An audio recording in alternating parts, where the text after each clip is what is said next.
Quelques sources locales dans la région affirment que c'est l'armée congolaise qui aurait lancé l'assaut sur les positions rebelles tôt le matin dans l'objectif de déloger ces rebelles du poste de la Rwindi. Nous l'avons déféré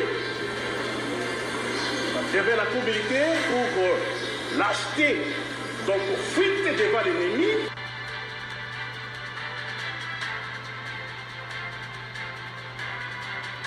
Bonsoir, bonsoir, bonjour, c'est Congo News 24. Bande Konanga, comme toujours avant de commencer notre émission, nous disons merci à Dieu. Nous disons merci à nos chers abonnés et téléspectateurs qui nous suivent partout dans le monde et en RDC. Bande Konanga, soyez les bienvenus.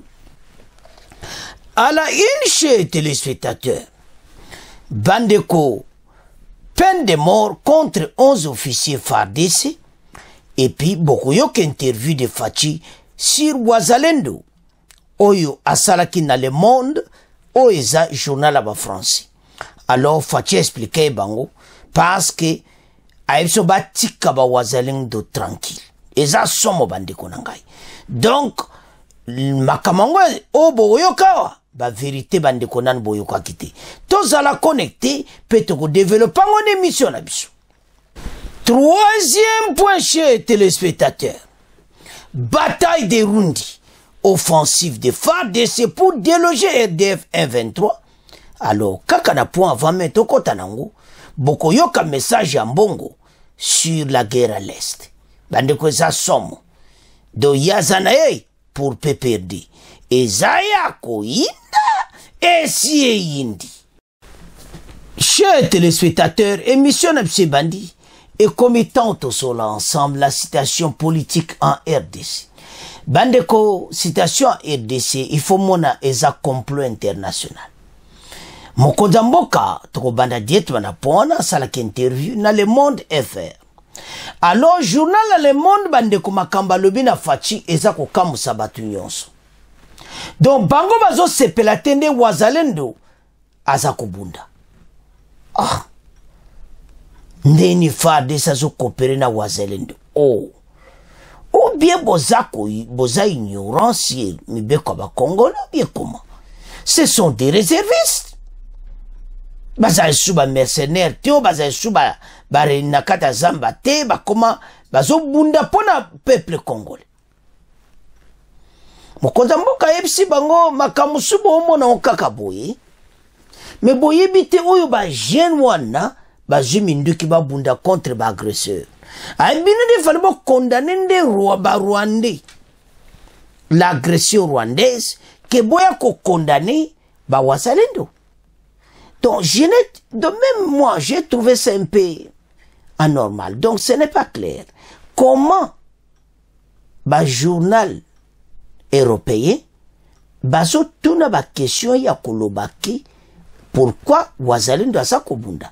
C'est que batu tinda bango na la communauté internationale. Yango tina to esa ba Congolais que tozo vivre guerre moko munene. Tant que sabino que Wazalendo abebisi ba kob na mona ki makabo mona ngolelo bo yo kango. Et puis interview en détail. Facha ebisi bango clairement botika ba Wazalendo tranquille. Boyebi oyo bango ba moniti. Bozo mona ka Wazalendo azako bunda boyebi te. Parce que c'est le bango ba moni ka biso to utilizango ndenge Kagame sali boyaye. Parce que bazana problème. Ces jeunes bazé belé pi ba umeli na zamba. Ba yebi partout. Bazo tia bango oyo kakambiska da som. Alors, les Wazalendo baza kubunda. Alors, facha yebisi bango. Boyebi pena mozindo nango te tikana lobana bino. Ces jeunes ont vu leur maman violée. Ces jeunes ont vu leurs parents abattus en face comme ça, en face d'eux. Ces jeunes ont souffert. Makamususu, oyo, il faut tinde kaka azwa munduki contre ba agresseur, oyo bae kwa envahir mboka na bango. Mutu mote na mokili alinga baya kwa envahir mboka na ye. Alors, binos qu'il fallait condamner les ennemis wana, o bazoya ko agresser mboka. Dans la situation. Bandeko la situation boyoka ki Kabuya lo baye contre Kabila et tout ça. Boyoka mbongo metoye à point. Ils ont ça pour notre pays. Les pays menacés à l'extérieur, talana ba journal à français, question ba mon koya kutuna fachi angwana. Ça fait mal. Ils ont ça là pas na motema. Les journaux Le Monde, au moutinyo soye bien à ba France, batinyo se belé journal le ana, parmi ba journal les belé ou umela na ou bandakala. Bazako ya ko intervenir. Bazako ya ko lobakeza bien te pona wazalendo azako bunda. C'est juste aux gens normal. Donc ce n'est pas clair. Mais oye bato so aussi bo bébé si ba kamuna bango. Ba comme na problème sérieux. Mais totanga. Bande ko situation est grave. Nde bazana bazo vivre ba moment moko. Bazo comprendre de telo ni basala. Parce ba comme na suka. Ba yebe te situation oyo bazo ba tende ni ba okenango. Mes chers téléspectateurs, bitumbo tozarango à l'est. Eza bitumba ko sakanati. So mon ba koya ko tuna boisa di batindi bango. Toko ba nango après toko ya na peine de mort to ebse bino kimaka bango ebandi. 11 officiers FARDC condamnés à la peine de mort. Makamboza somo metozo ya na point. Le président de la République Félix Tshisekedi est revenu lors d'une interview accordée au journal français Le Monde sur la collaboration entre l'armée gouvernementale et les patriotes résistants, communément appelés Wazalendo. D'entre deux jeux, répondant à la question de l'enrôlement des enfants soldats dans le rang de Wazalendo, Félix Tshisekedi a indiqué que ces combattants qui épaulent les FARDC ont besoin d'encadrement, car leur choix de défendre la patrie est louable. Cependant, a-t-il précisé que ce choix est la résultante des actions des terroristes du M23, RDF, qui ont plusieurs fois décapité, violé, massacré leurs proches. Ozoka, mokonza zo tia bango na nzela. Po bango bazo mona kama kamaoka ndenge wana. Akambo eza menene. Ba massacre pena bandiko na bango leur. Ozomona. Voilà pourquoi j'ai parlé d'encadrement. Mais arrêtez de regarder cette situation comme étant une situation normale. Nous sommes ici dans le monde irréel. Certains d'entre eux ont vu leurs parents violés, décapités, faire massacrer. Ce ne sont pas des gens qui rançonnent comme vous et moi, a pesté Félix Tshisekedi.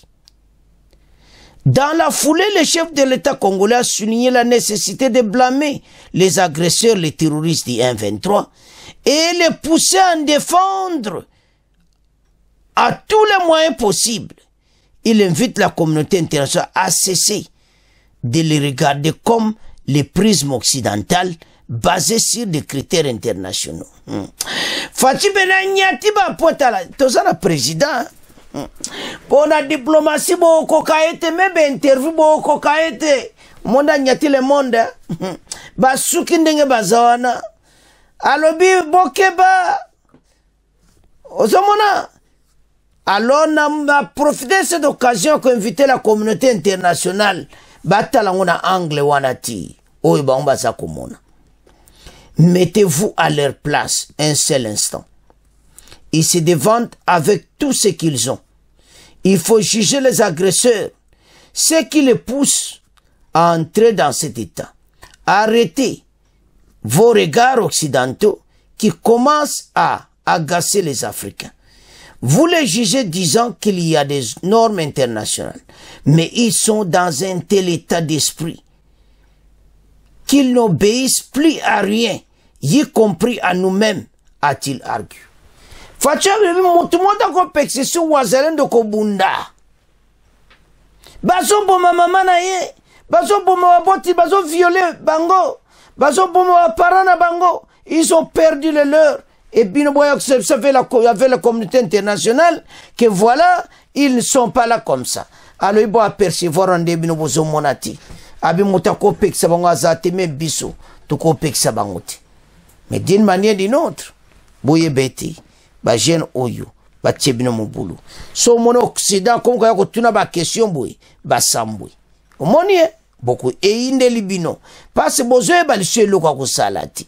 Wazalendo palobi, biso. Bo mona biso na nzela na bino ezaya ko inda esi indi la communauté internationale ezo sala bango bienti ba komi na situation mo bazo beloka ko salati. Alors le journal français makambazo ya ko pesa biso ngwana. Pourquoi Macron a pekisi armée rwandaise ti eloko bomoni boya ko yebisa biso ka yangwana e ko simbati.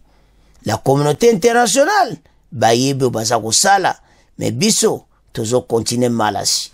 Avec les waza. Fachi, oyebi pena ko répondre. To développer ma soul. Boyo ki bandeko. Fachi pena lobeli bango. Alwe sa na place na bango. Ba perdre bandeko na bango. Ba perdre ba proche na bango.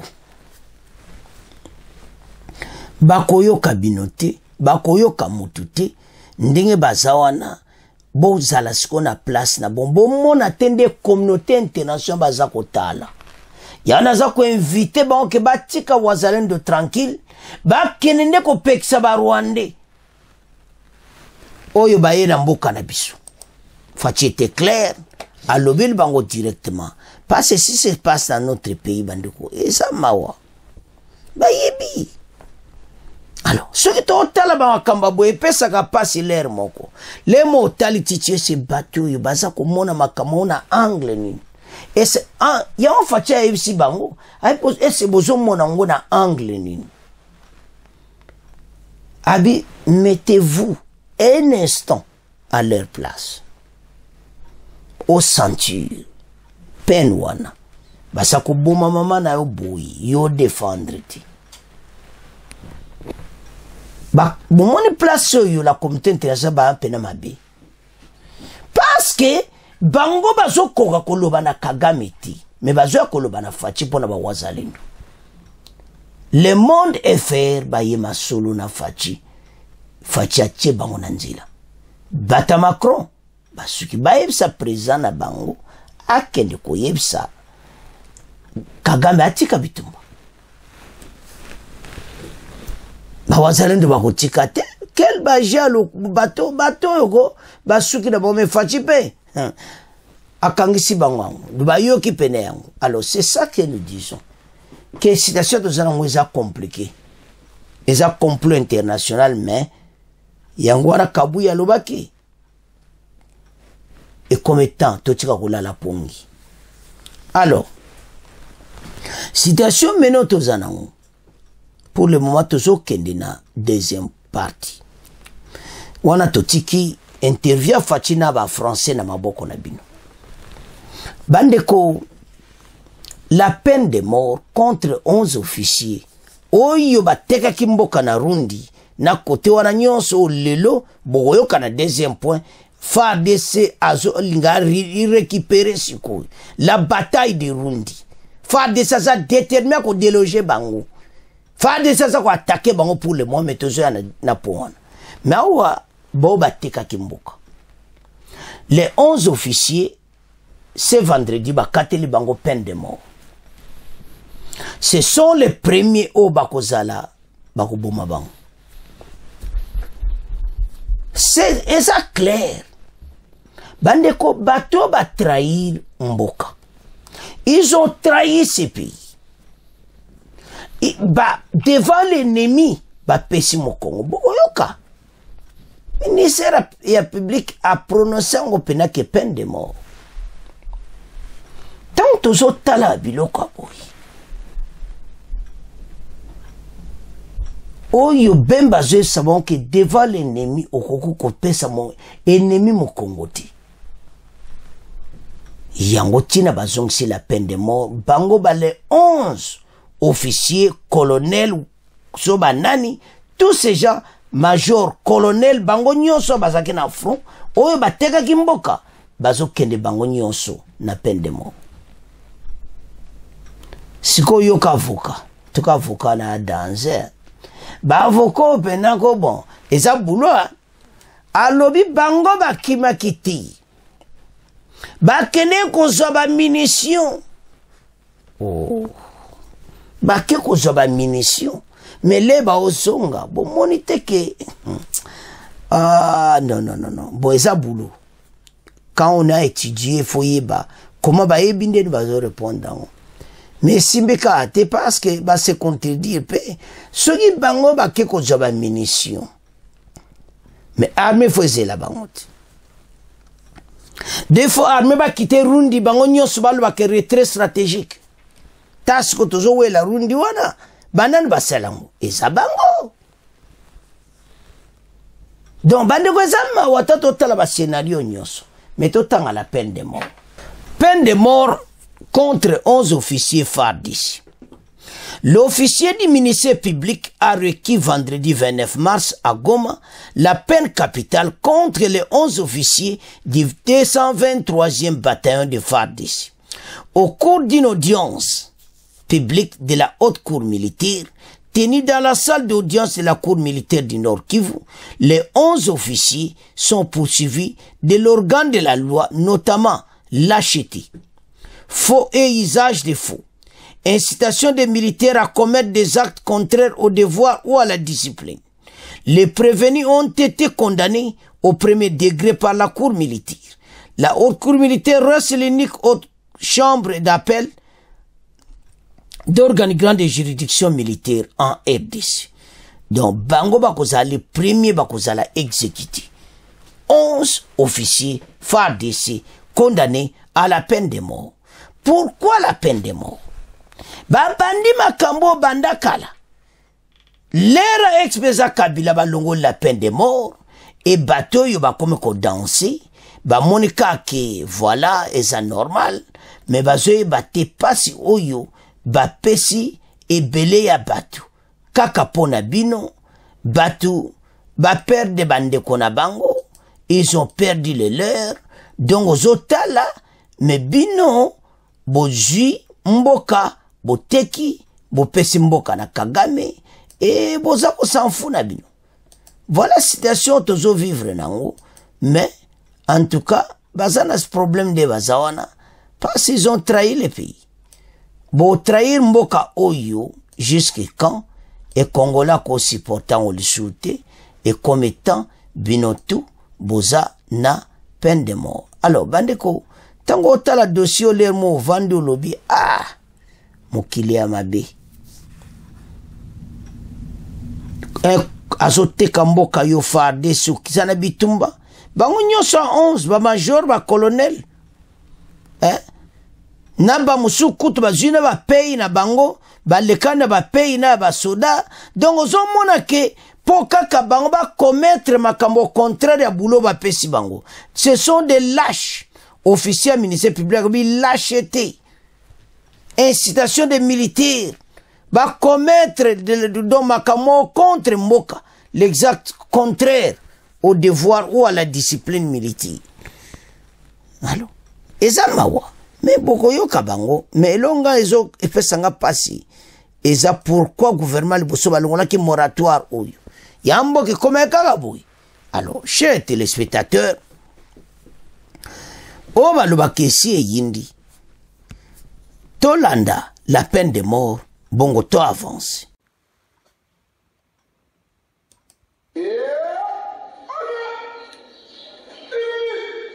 Dans le Nord Kivu, où la guerre fait rage, ce genre de scène n'est pas rare. Ici, des soldats et officiers de l'armée congolaise sont jugés par une cour militaire. Mais cette fois-ci, l'audience est particulière. Pour la première fois depuis 20 ans, la peine capitale pourrait être appliquée contre ces hommes. Le moratoire a été levé il y a quelques semaines seulement par le ministère de la Justice. Et le parquet a requis la peine de mort contre certains d'entre eux. Nous l'avons déféré devant la cour militaire pour lâcheté, donc fuite devant l'ennemi, et l'incitation des militaires à commettre des actes contraires au devoir. Ces prévenus sont accusés par le ministère public d'avoir fui le front devant l'ennemi, le groupe armé du M23. Un acte considéré comme de la trahison. Les officiers se défendent et rejettent cette version des faits. Notre client ne s'est jamais justifié, disant, Monsieur le Premier Président, que nous avons replié parce que nous étions en cours de munitions. Par contre, il a toujours soutenu, nous sommes allés récupérer les munitions. Le droit est nuancé et loge dans les nuances. En levant le moratoire sur la peine capitale, le ministère de la Justice dit vouloir se débarrasser des traîtres dans l'armée. Le mouvement citoyen de la Lucha a rejeté cette décision et appelé à son annulation. Pour cette mesure, en tout cas, qui est contraire à la Constitution, nous pensons qu'il faut la repenser et qu'il faut la revoir tout en encourageant les démarches allant dans le sens de décourager tous les traîtres et tous les infiltrés qu'il y a au sein de l'armée. La prochaine audience est fixée le vendredi 5 avril 2024.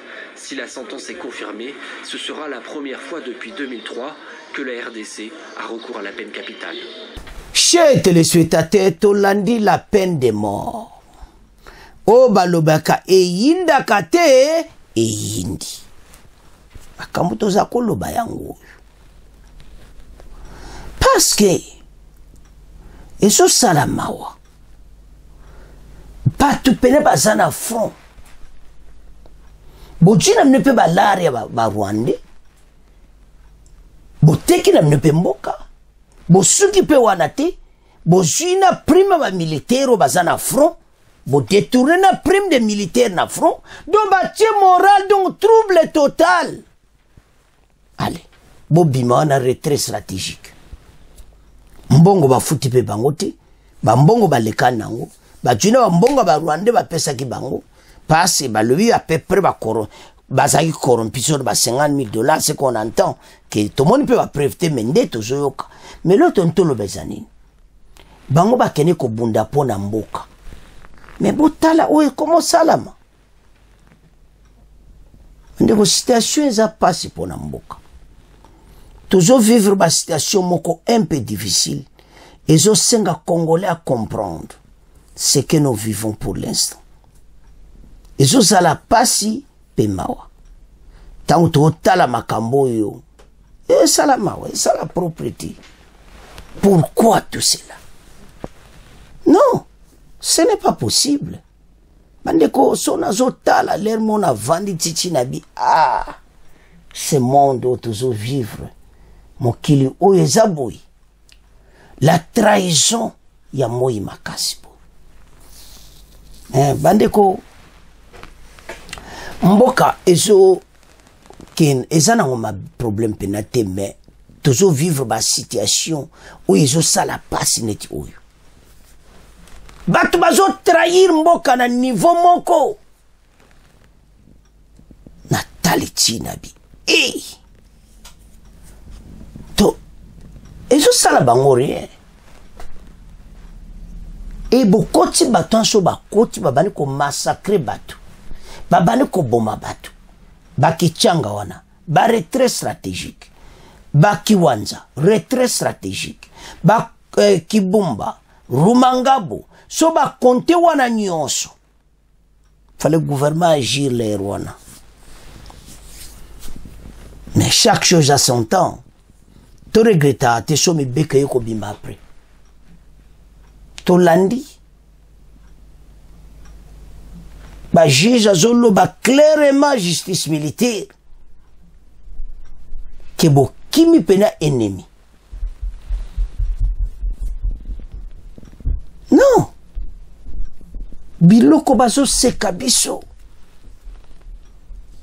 Tiangwana mena batala nani akokoza la colonel. Nani ako diriger ba soldat na champ de bataille. Généraux nani azafirma na ligne de front. C'est ça il faut revoir.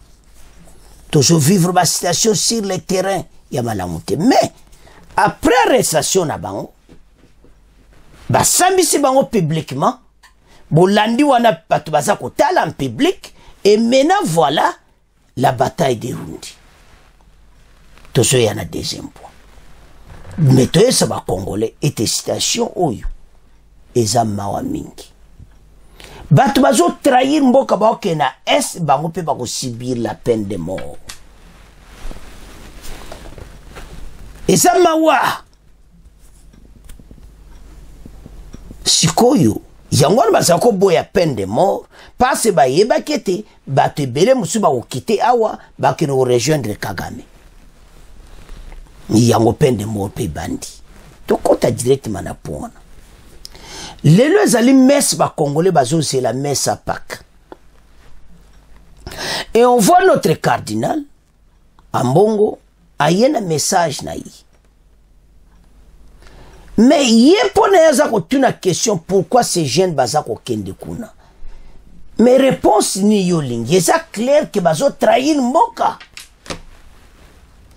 Bazo trahir mboka parce que bata pe perdre batindi bango bakende. Et ça clairement dit officiellement. Ambongo zolo bake il fallait toute une question pour la ni bana mboka baza okende kuna. Question ya nini? Que Kinshasa ba osala ba mabe tout ça. Oh non. C'est loin de là. Cardinal a Django pena mabe. Mboko yoka ye. Le cardinal Ambongo devant la messe et sali propriété. Batu na pona nini bango baza okende kuna cardinal. Mais yo yebi bande kozo sala mawa. Mais to yoka Ambongo bongo après to continue na deuxième partie la bataille de Rundi FARDC kaka boazo boto la Rundi kalati bande ko ezo sala mawa. Tozana sewana côté gauche na se Ambongo aloyeba jeune oyo ba ke rejoindre Kagame. Il fallait tout na pona ni ba ke ko rejoindre Kagame. Na yebite soki ya lingi baloba nini parce que bango batindi bango bake wana c'est bien clair.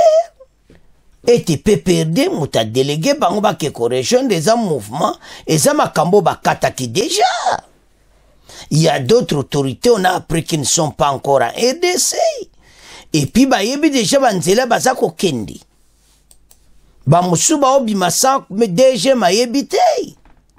C'est-à-dire, bazozo banzela, tiba ke komati, bake Uganda bakoti na bango na Kiwanja. Donc musuba ke Kigali do ba vola Rwanda na Uganda botala batonde bazokende. Donc eso sala soni mawa pepasi que ces gens va choisir na bango la rébellion. Bango pe ba ken ensemble na armée rwandaise ba violer ba maman, ba boma ba maman, ba tuer bandeko na biso. C'est ça le choix ya pe perdi. Et puis cardinal mutoye église va tia kimel le Pâques tolanda oyo cardinal alobi.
un pays aussi pauvre que le Congo, avec un budget qui dépasse à peine 3 milliards de dollars.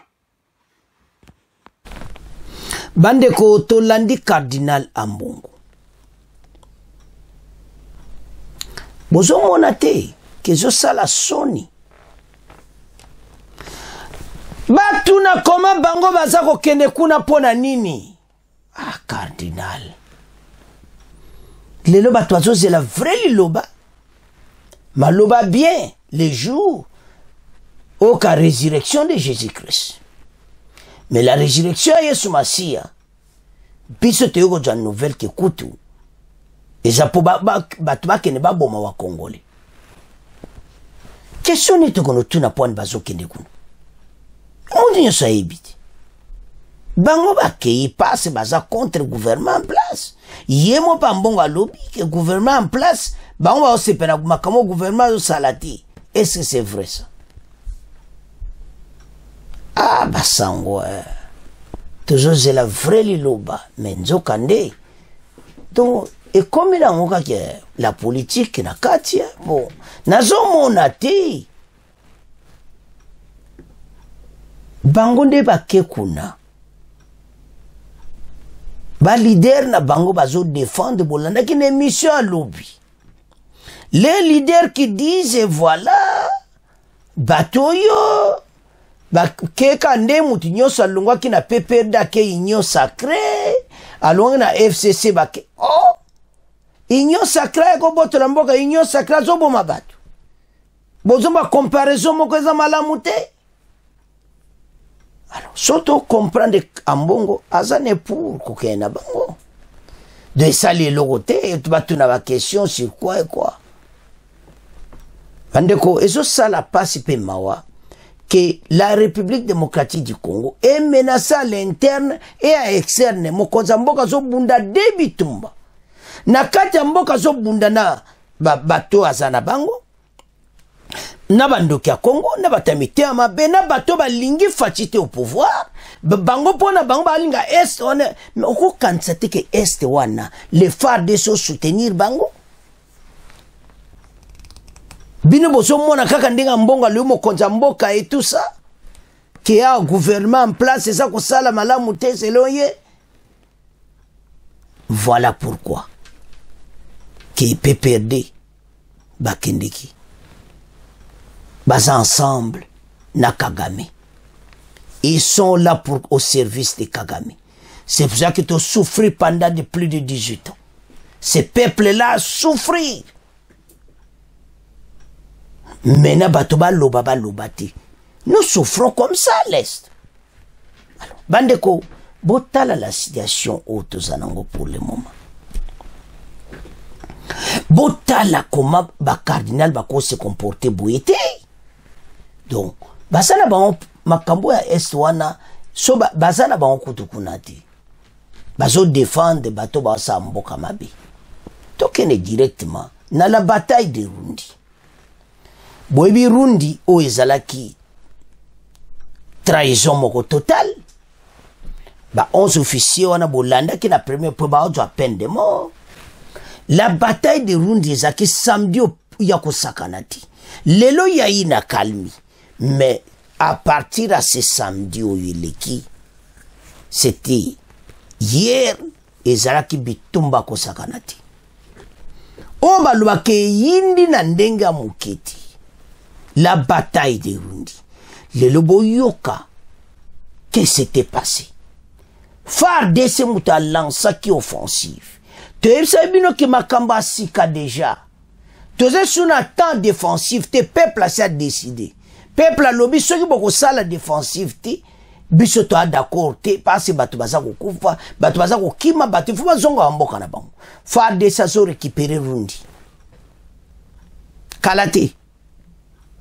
Batu ba okokate. Ils ont essayé aussi d'attaquer ça qui san ekosimbati. Côté Vichumbi, le peuple aussi est bloqué.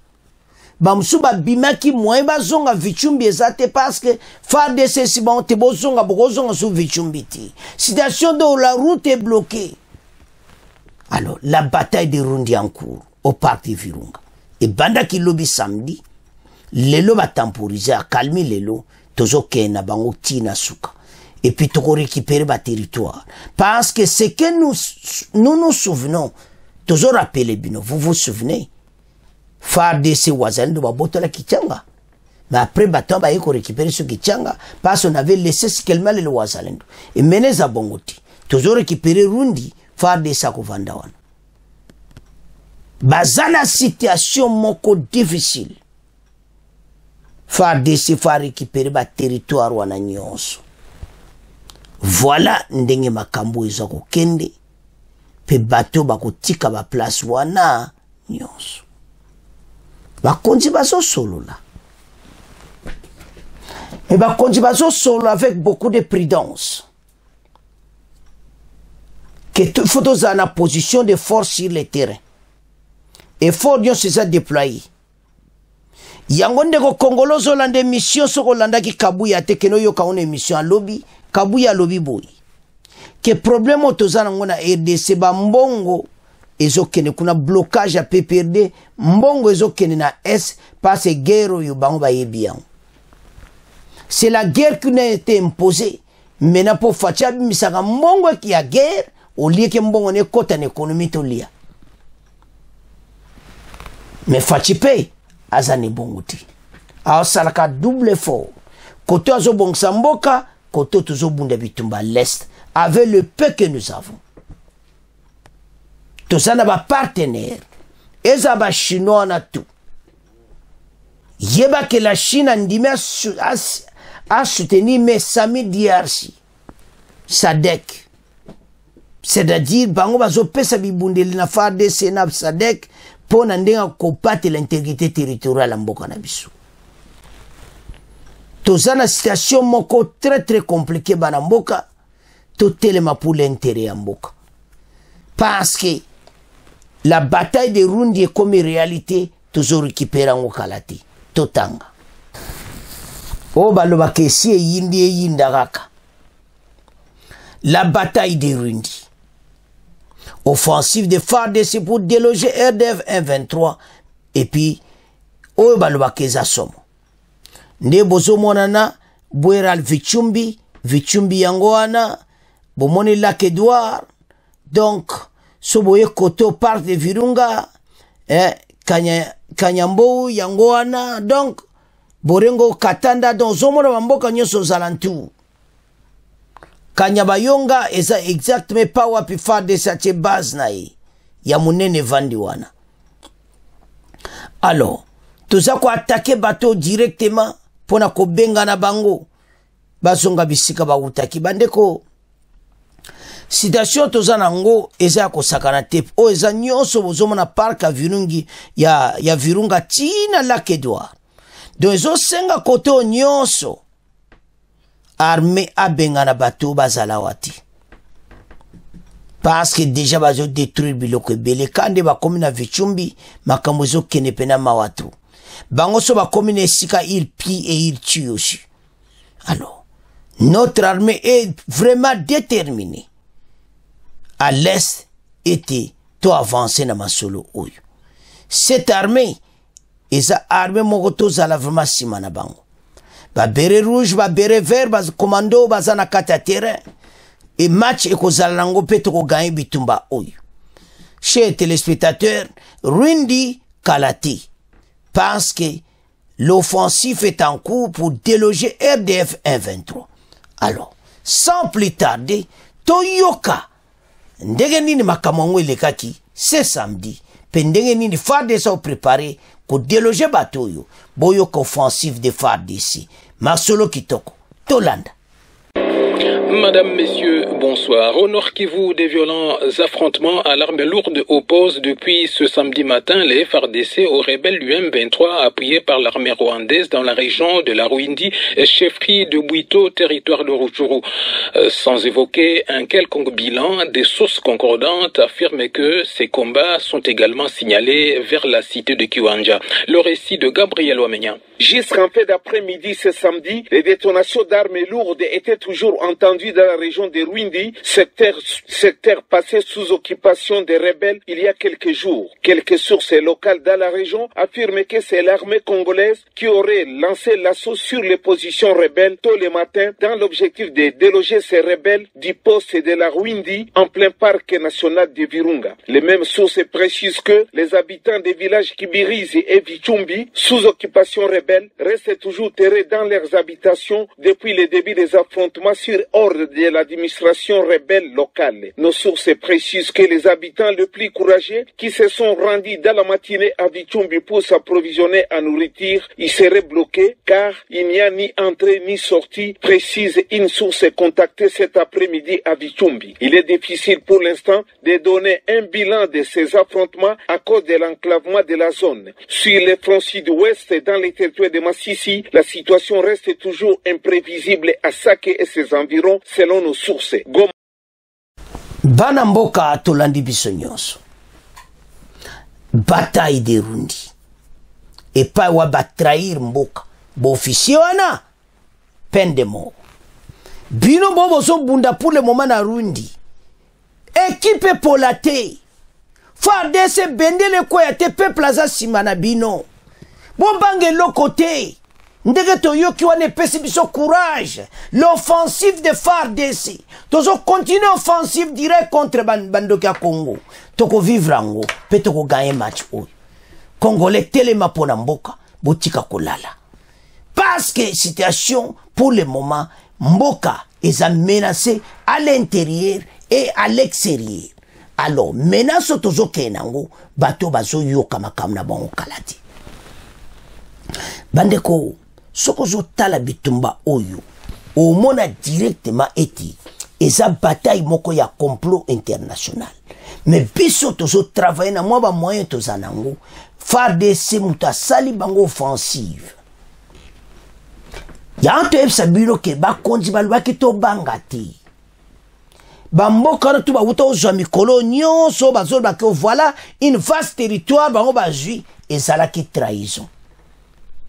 Et ça normalité avec Armoto Zanango yango batwana baza ozare bamusuba ko kangama FARDC ko tikala de père et de mère oyo balingi mboka na biso bazana makila ba congolais batikala na FARDC parce bona musuba bazana makila ba congolais te balingi mboka te baza ko teka mboka et les autres baza ko teka po baso pesa bango mbongo.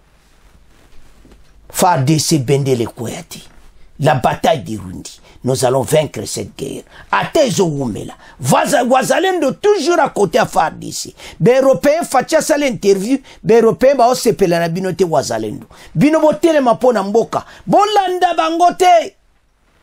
Baso tuna mukonza mboka. Pourquoi Wazalendo azako bunda? Ba waza bayo kabino. Bozana problème sérieux. Alors les Wazalendo sont là. À côté à FARDC. Ndenge bolandi wana. Boso mona te que vraiment et sali kitoko l'offensive de FARDC pour déloger l'armée rwandaise de la Rundi. Il faut pas quitter Rundi. Et puis to bengana ba on a Vichumbi précieux mboka na biso place za o so telemina village wono bora la Edouard bazo mona ba ngubunde bazako bandeko c'est une parc à Virunga donc une parc na ngono makambe belé.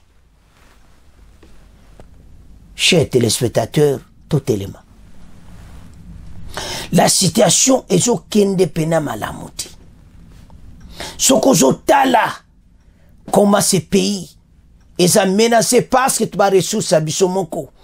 Congolais nyo so place aux alliés au fungo la misu. Au téléma ou loba pona mboka. Ces pays kozonga sous simati. Biso nyo so toba ko bele la haute voix. Te comprendre. Pourquoi bolinga ki élection fatité?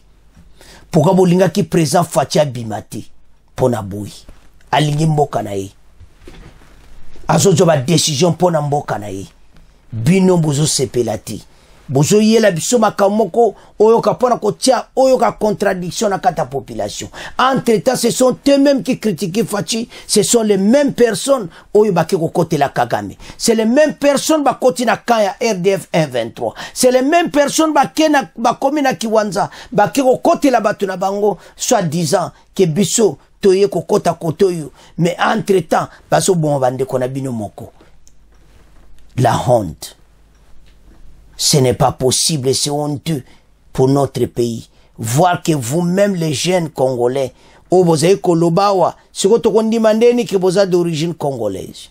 Vous demandez vous avez ba racine peut-être rwandaise. Parce que mutu ko kote la Kagame, azaka mutu azana racine rwandaise. Mutu aza Kongola ko kote la Kagame te, akoya ko bande kona ete, akondima jamais te atiki parti politique ne na Kinshasa, ake ko kote la Kagame po abomaka ba Congolais. Mutu mota ko sala yango soko zana makila oya bana FARDC. Mais le ko zana makila bana mboka te, yango sala oyo. Mais FARDC alakisi bango. C'était samedi. Était offensive et bandit. Mais ndete okendawa, les a calmi, pe bazako pema, mais boyeba ete, ce soir, boko yoka déjà, biloko moto.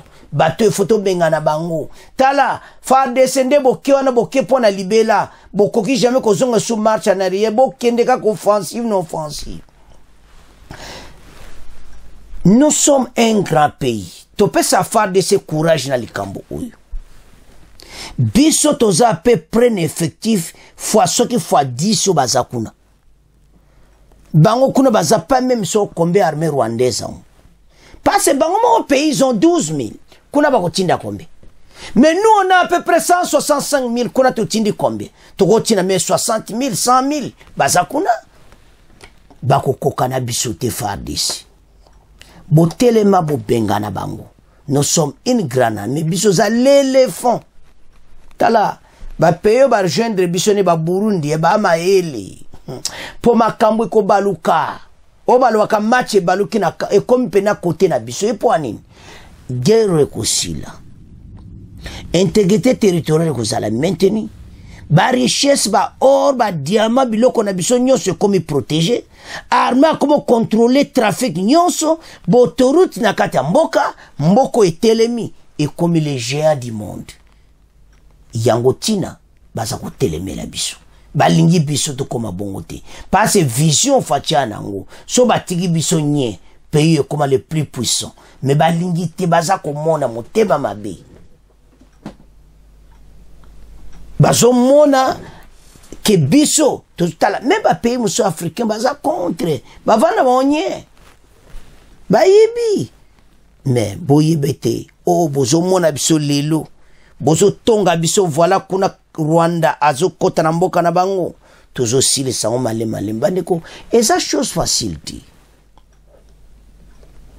acto basala ki na 2009 kene ko tanga na RD Congo basango télévision chaîne na biso musu kene ko tanga acte wana to tshiribino acte wana 2009 botanga boyeba oyelekaki facha zalaki kunati yango fatia ye makambo wana to bosalaka liboso ya na pouvoir etali ete ya ye à défendre mboka intégrité territoriale les a respecter et puis to gagner bitumba oyo alors bana mboka to telema pona mboka c'est à ce point to comment clôturer mission na biso bo continuer ko s'abonner massivement bo partager mes missions oyo au revoir à la prochaine.